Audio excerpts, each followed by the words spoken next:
Welcome to the Contracting Officer Podcast. It's not just for contracting officers. If you're anywhere in the government acquisition world, this podcast is for you. Today, we're revisiting or revisiting the 80-20 rule. We've evolved and improved our thinking on the relationship between process and relationships, human relationships, in whether or not a contractor wins a particular bid, a proposal, is awarded a contract. This episode is brought to you by Skyway Acquisition. Visit skywayacq.com. And let's get started with our latest thinking on the process to relationship ratio.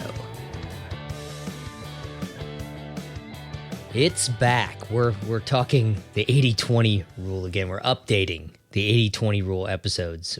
We've talked about this multiple times in multiple episodes. Yeah, the original 80-20 rule was back in episode number 2, way back in 2014. Over the years, we've learned a lot about how best to explain and apply the 80-20 rule in GovCon. Before we get into those explanations and our latest update, let's stop and say thanks. Thanks this week goes to Ryan Hendrickson. Ryan is the Director of Innovation at Clarity Business Solutions. He's in the Hanover, Maryland area. I'd like to thank Ryan for liking and engaging our podcast episodes on LinkedIn, and specifically for telling us how he found our podcast. When we know how people find us, we can focus our efforts to help more people find us and make government contracting better, one contract at a time. Thanks, Ryan. All right, back again to the 80-20 rule, otherwise known as the Pareto principle. Vilfredo Pareto came up with this idea based on, it was an economics concept. But what it says is that 80% of our efforts or outputs come from 20% of the inputs. And so 80% of your results come from 20% of your activities. Important factor here is that this is a precept. It's not a mathematical law. It's not one of those things that applies exactly like this. But what it says is there's a ratio of how much you put in, a disproportionate ratio, how much you put into a particular thing versus what you get out from that particular thing. And being aware of the law is very helpful. If you think about that in the opposite way, that last 20%, getting from 80% good to perfect, takes 80% of the effort, because you spent 20% to get to the 80%. Yeah, very useful precept. We've talked about the 80-20 rule in GovCon as the ratio between process and relationships in an acquisition. In business-to-business sales, not the government world, the commercial world, getting to a sale can be 80% relationship and 20% process, how you actually close the deal, the paperwork.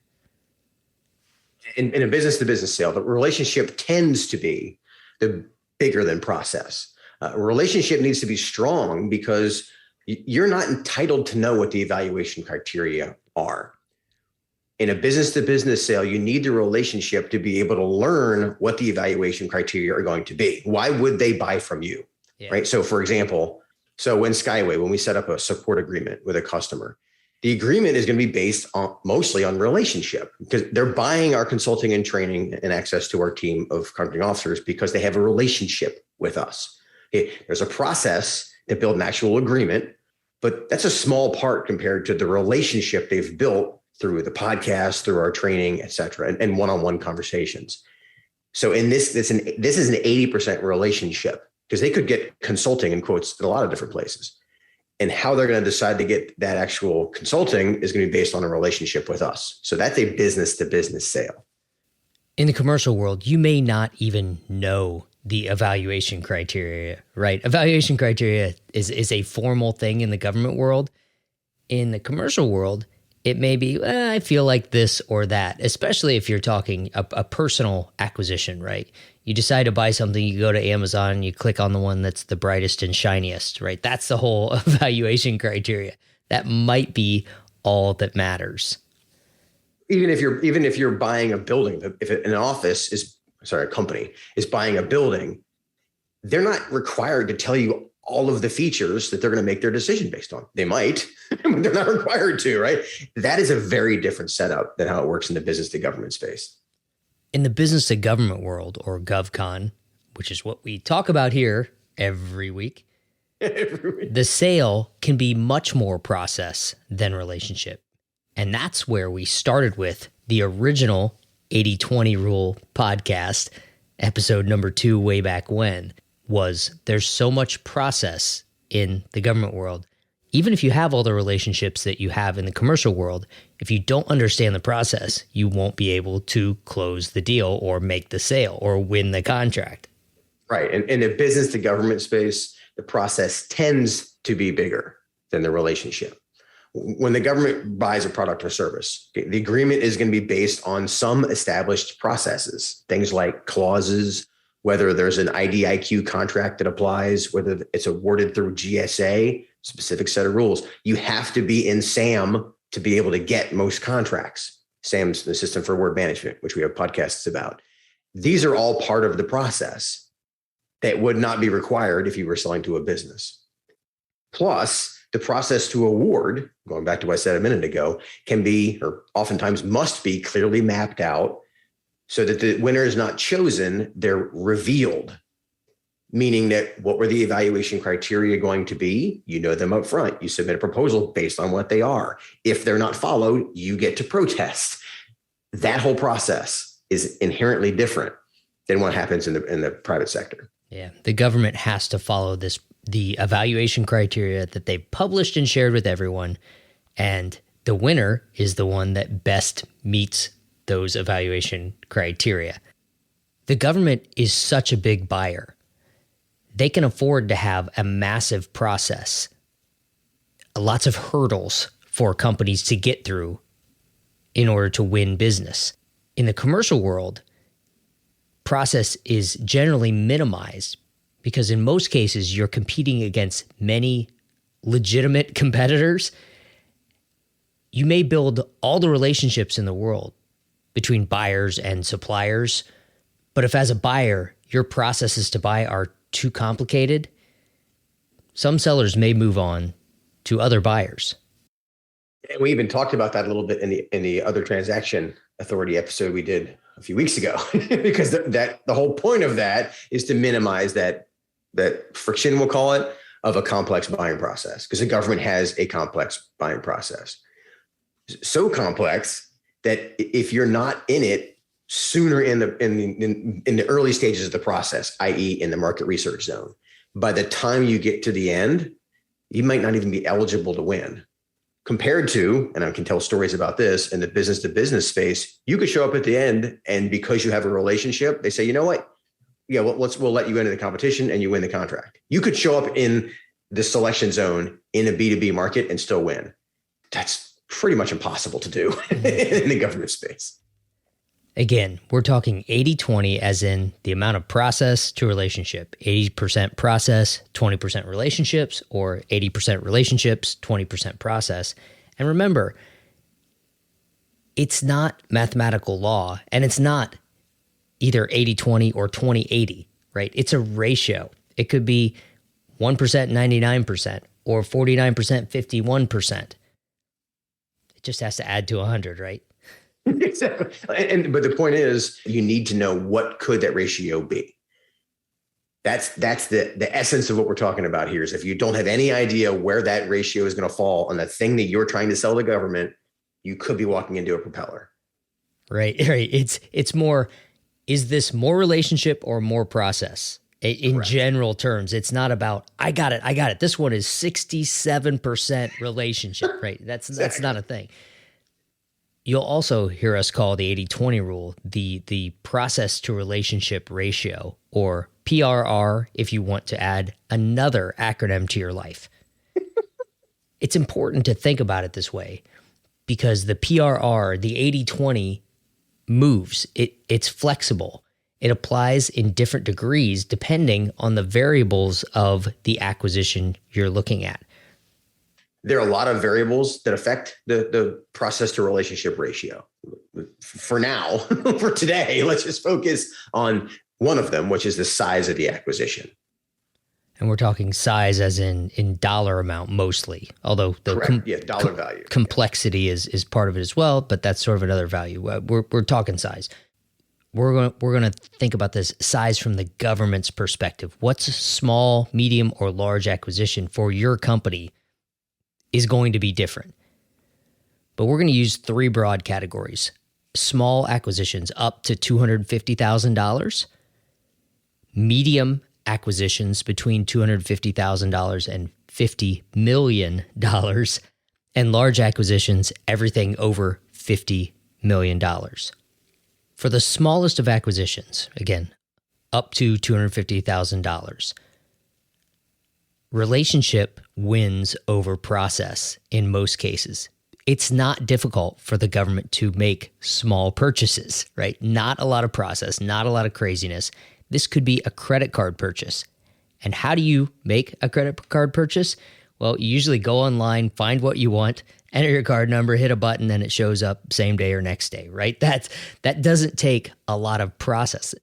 It's easy. But if you don't have the relationship, if you're not already in their mind as this is what I want to buy, it's going to be hard to win. Likewise, in this bucket, that $250,000, that's the simplified acquisition threshold as of today.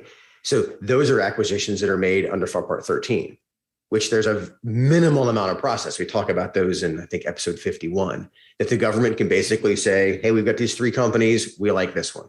Again, I'm oversimplifying it, but it is much simpler. The amount of process is pretty small. And if you have a strong relationship and you're one of those three and they already like you, they could just pick you and move on. Part of it is just getting to be one of those three. They can correct, you which gotta is be in relationship. The point. Yeah, yeah, that's the relationship piece. All right, I'm going to skip over medium for the moment and go to the large acquisitions. So giant government acquisitions, and we're going to say like over $50 million, also have a large relationship component. These are the kind of acquisitions where all of the process in the world may not matter because so many people are involved. When there's big dollars involved, it's a bigger job on the government side, and there's more to win on the industry side. If we push this out to like a multi-billion-dollar acquisition for aircraft or for a network or something, there's a lot of politics in this. It's touching, maybe 15 different states, or senators are suddenly involved. Right. There's a lot of complexity that their process is not zero, but it's a lot less. Because you still have to be in SAM to win these giant contracts. There's a tiny little process in it. You still have to submit a compliant proposal and all that. And for these giant acquisitions, the proposal itself can be quite massive. There's a lot of process behind getting that a compliant proposal submitted. What we're trying to describe here is the amount of influence that the process or the relationship has on whether you win or not. And for these giant acquisitions, the relationship rules. There's actually a process to the relationships, but that's going to confuse it more, right? We're either talking the acquisition process, the complexity of the solicitation and submitting a compliant proposal that meets the evaluation criteria. That's what we're talking about as process, not the lobbying and influence process, right? That's the relationship side of it. That's the people part of it, not the paper part of it. Yeah, very, very good distinction that's a rabbit trail. But it's an important one to think about. All right, back to medium. We talked about small and large. Medium-sized acquisitions, those right in the middle, that's where process can become much more important than relationships. Because these contracts are just big enough that there needs to be process behind them, like $1 million contract. That's probably going to be either on a GSA contract or in FAR Part 15. It can't be done I'm going to say in a vacuum, but it can't be done by one or two people. There's going to be legal review. It becomes, we talk about the complex sale a lot of times, it becomes a complex sale because now you have multiple people looking at it. You get above 10 or $15 million in a lot of agencies. Now you have the competition advocate looking at this. Was this a small business set aside? Who made that decision? All these extra process pieces kick in between between 250,000 and 50 million that weren't as prevalent or didn't even exist in the small ones. Yeah. And so not knowing what these processes are and how they influence what the acquisition strategy could be, whether or not you're even eligible to compete, let alone win, they show up here much more than they did in the smalls. Let me clarify there. At $250,000, at that size of acquisition, more complexity, more rules, more regulations, more processes kick in. It's not like $50 million is a ceiling and those go away after $50 million or a new set applies.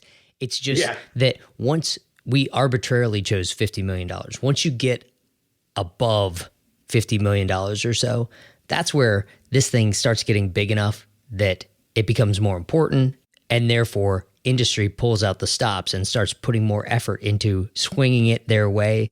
There's much more shaping going on. Not that there's not shaping at the lower levels, but the amount of focus on the relationships to win becomes much greater when there's more to win.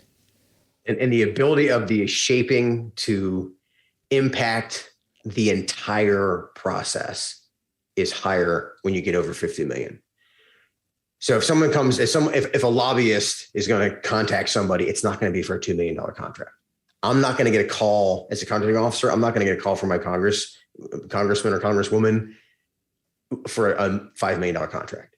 I did get a call for a $100 million contract. So it starts to change the calculus, and the relationship pendulum ratio changes. But the meat of where the process overrides the relationship is going to be in that middle section, and those medium acquisition. So to summarize, small acquisitions up to $250,000 or so, there is a lot of relationship involved because the process is small. Very large acquisitions, $50 million and up, that relationship takes over for different reasons. And we did a whole episode about that. Was it 126 was the last time we talked 80-20, where we first talked about how the ratio flips when acquisitions get large to more relationship than process. And right in between the medium size acquisitions are where we spend most of our time with the podcast talking about these things, where the process can trump the relationship. And that's most of where we spend our time from a consulting and training perspective. Like, this is where most of our customers live. That's why most of our content is here as well. All right, as you may have guessed, we are not talking about execution time zones here. This is all within the acquisition time zones. We've focused the 80-20 rule on the acquisition side, the requirement zone. How does the government build requirements? Well, there could be a relationship there. You could influence the requirements if you have a relationship. Market research zone is where most of the communications going on, all of the targeting and shaping conversations. This is where relationships matter. And just speaking of, and to jump back to the sizes, the decision on whether this is going to be a small acquisition, i.e., let's just buy it on the credit card. It's going to be a large one of, wow, we got to get this through lots of players, or this is going to be a $5 million action and we're going to get it done in the next 2 months. That decision of how large this particular acquisition will be will be made during the market research zone. So if you show up in the RFP zone after that decision is already made and you don't have a relationship and it's going to be a simplified acquisition procedure, you see the problem here. Yeah. You got to be thinking about this ahead of time. Yep. You just get to follow the process in the RFP zone and submit your proposal. In the selection zone, this is where, as we discussed, the winner is revealed as a result of the process in the previous zones. The government's handcuffed here. They get to follow the process they've laid out. So all the relationship in the world may not matter if you don't meet the criteria. And we've both had experiences in our careers as contracting officers where during a source selection, the lead horse in the race, the one that everyone thought was going to win, the one that the users wanted to win, didn't win. And that was because they didn't follow the process. They lost the process game. And I couldn't, as the contracting officer, award the contract to them because they either weren't compliant in their proposal or they missed an evaluation criteria. They didn't do a good job of meeting the criteria in an area that was super important, and somebody else beat them. I couldn't award to them if I wanted to. Yeah, I like the phrase handcuffed is the right way to look at it. And so the process can handcuff the contracting officer to the chagrin of the customer. That was an awkward conversation. It's like you said, I literally couldn't award the contract to them. All right, government folks. What we're trying to explain here is that a misalignment of the 80-20 rule, the process to relationship ratio expectations leads to frustrations. If your contractors don't understand your process, if they haven't been involved in the back and forth ahead of time, if they don't have the relationships to understand what you really want to buy versus what the words say, that's where you get to questions and potentially protests and challenges. I know in the situations where I couldn't award to the lead horse in the race, you inevitably get a protest because they feel like it was theirs. And then they find out they screwed up the process. Yeah, the frustration comes from the contractor thinking that this is going to be 80% relationship and 20% process, like it's a $10,000 credit card buy. And they find out, oh, for this $25 million contract, it's 51%. I'm making up numbers to tell a story. It's 51% process and 49% relationship. And that is maddeningly frustrating for them when they find out at the end. So to avoid that, explain as much as you can what the process is. What are the evaluation criteria going to be? What do you anticipate the acquisition plan looking like? And the more you can talk through that, again, during the market research zone and during the requirement zone, the less frustrated they're going to be. Yeah. Posting a short video on YouTube of you talking through what you mean to do, what you intend to do with this solicitation that you're releasing or this draft that you're releasing, they'll find the discrepancies between what you say you want to do and what you wrote down, right? The industry will help you write a better and more protest-proof solicitation. All right, over on the industry side, industry folks, remember in small contracts, relationships often lead the way. That's where the power is. Yeah, we talked about the micro purchase in episode 301, and then the simplified acquisition procedures in episode 51. But these are things like purchase orders.